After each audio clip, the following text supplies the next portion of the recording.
What is up, everybody? Matt Modi here to give you my favorite NBA player prop picks. We're talking game 3 of the NBA Finals, Pacers versus Thunder. I'm going to have one official play for you guys to lock in and then a couple leans for you guys as well. One play that I really like and then a couple plays that I didn't quite feel as confident making a full unit mix slam, but plays that I'll probably put into a same game parlay as soon as we get some sort of a same game parlay boost on the sports books or anything like that.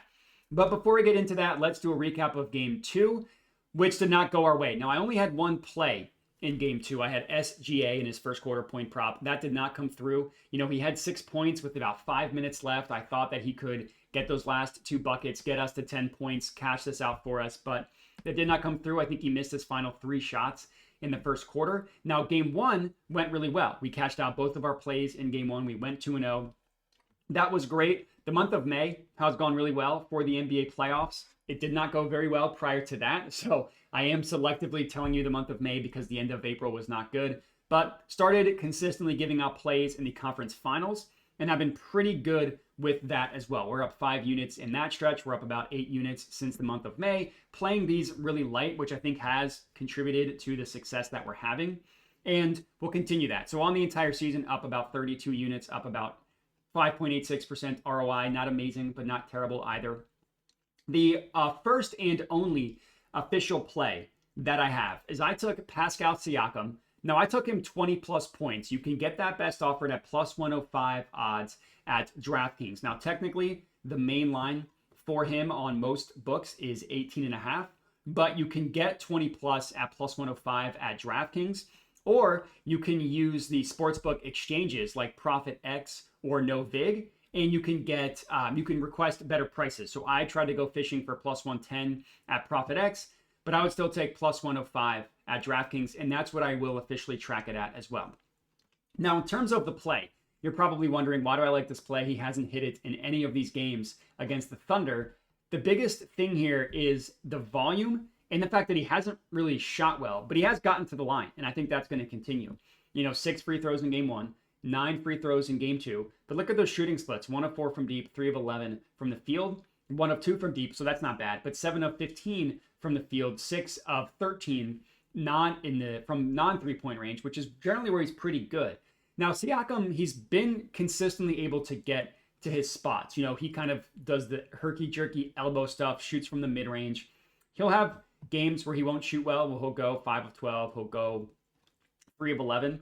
Generally a high percentage shooter, and the fact that he's had 2 subpar shooting games in a row and now he's going back home makes me want to look at some positive regression. So that's kind of why I like Pascal Siakam from a matchup perspective.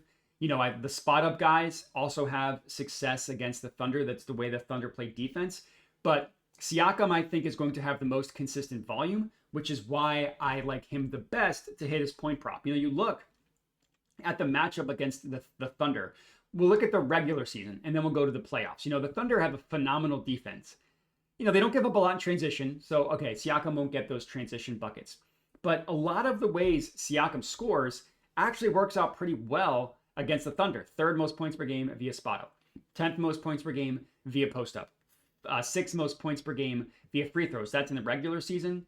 You go to the playoffs, and they're still below average in all of those categories. You know, the 11th out of 16 playoff teams via spot up, 12 out of 16 playoff teams via free throws, and then post up 12 out of 16 teams. And then also for putbacks, you know, Siakam got a ton of rebounds, I believe in game 1, if I remember correctly. He had 10 rebounds on 15 rebound chances. So rebounds is also a good look for Siakam.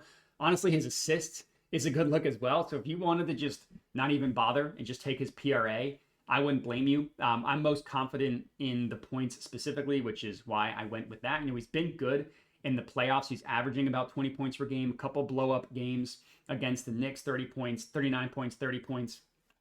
Yeah, the Thunder defense is awesome, 100%. But Siakam is going to get to his spots, and he's going to have a game where he's going to shoot 12 of 15, right? That's just kind of what happens with Siakam. Like 10 of 18, 11 of 21, 12, 15 of 23. Like, yeah, maybe he won't put up 23 shots, but I think we're going to see a higher percentage of his shots go in. That's not even talking about, is Tyrese Halliburton healthy? You know, he pretty aggressively limped off after his press conference. Now, who knows if that was just for showmanship or whatever it may be. He's going to play. maybe he's not going to be as aggressive as he was, at least in the fourth quarter when he kind of started both games really when he started to put up more shots in the fourth quarter. I think we're going to see Siakam take more of the scoring load, and I really like for him to hit his point prop again. I'm going 20 plus points, plus 105 at DraftKings. That is my only official play for this game is the Pascal Siakam 20 plus points. In terms of leans, there's a couple ways I like to go. Again, I like his assists and I like his rebounds. So I think both of them are good parlay pieces. You could do the rebounds plus assists as well. He's actually hit that in both of these games, which that part makes me a little bit nervous going 2-0 there, but I do think that's a good look. Another guy on the Pacers that I like to hit their point prop is Obi Toppin. And this is betting on a player who's going back home, who generally role players shoot better at home. But just off of what he did last game, 1 of 5 from deep, 1 of 8 from the field. Look at what he did in game 1, 5 of 8 from deep, 6 of 9 from the field. He was a perfect fade target in game 2. I probably should have faded him in game 2. I was a little bit too scared off. But after that, he only needs to score 10 points. So he just needs to make 2 3-pointers, which is what he's done pretty successfully recently. And then 2 additional buckets from there. 4 shots can get us to 10 points. And again, that's like I mentioned, that's how the Thunder play defense. They choose to leave these guys, Obi Toppin, Andrew Nembhard, Aaron Nesmith, these spot-up shooters they choose to leave open. And after having a piss-poor game in game 2, I'm expecting Obi Toppin to look a little bit better in game 3. So that's a lean, is Obi Toppin. As far as the Pacers side, SGA, 34.5 points. It's just too rich for my blood. I was debating going back to his first quarter point prop, but his volume kind of scared me off. He's played 4 games against the Pacers this year. 8 shots in the first quarter is not amazing if we're asking someone to score 10 points. 6 shots, and then he 12 in game 1. I was more expecting 10 plus like he did in game 1.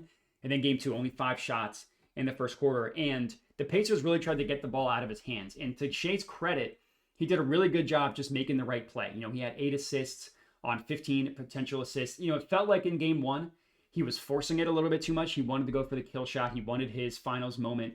He played much more within himself in game 2. He scored 34 points, but it just started slow. And I worry that his volume is going to continue to be slow. I really wanted to take his over again, and getting plus money on it isn't bad at all.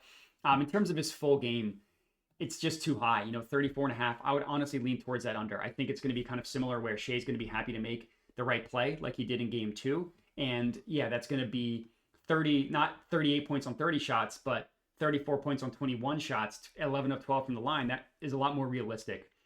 And that's going under the 34.5. In no way am I putting my money on Shai going under 34.5 points, but that's where I would honestly lean. I also like his threes. I liked it in game 1 where he hit 3 as a lean. He also hit only 1 in game 4, so I kind of like this. Or excuse me, game 2 he went 1 of 4. So I kind of like it as a bounce back, but I don't love the odds. So maybe this again will make a parlay piece of sorts. The over 1.5 made 3-pointers.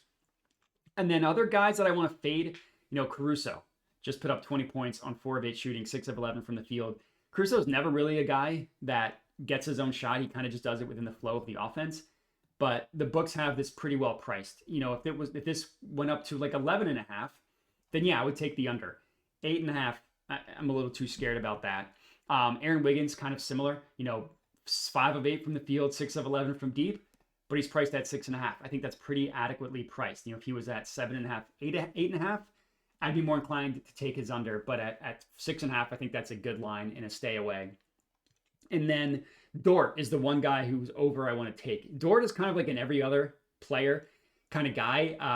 And he's not kind of like more so like 2 games in a row, 2 games off, 2 games in a row, 2 games off. So he had a good game in game 1. 5 of 9 from deep is very good.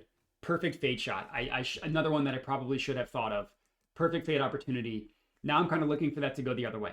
For game 3, that shot to swing back the other way like it did in game 1 or game 5 against the Timberwolves. And 8.5 is pretty reasonably priced.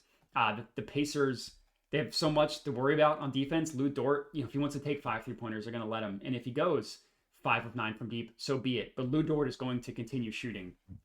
So couple leans for you guys to lock in. Again, it's Lou Dort over his points. It's Aaron Wiggins and Alex Caruso under their points. It's SGA over his first quarter, but under his full game. And then it's Obi Toppin over his point prop as leans. And then the official play here is Pascal Siakam, 20 plus points. Again, that's plus 105 odds at DraftKings, or you go fishing on the exchanges, Novig and ProphetX if you want to. But that's all we got. It's been a hot run on the NBA playoffs after not having our success in game 2. Let's hope we do in game 3. I appreciate everybody for watching. Make sure to like the video, comment, subscribe, all that good stuff, and have a good one.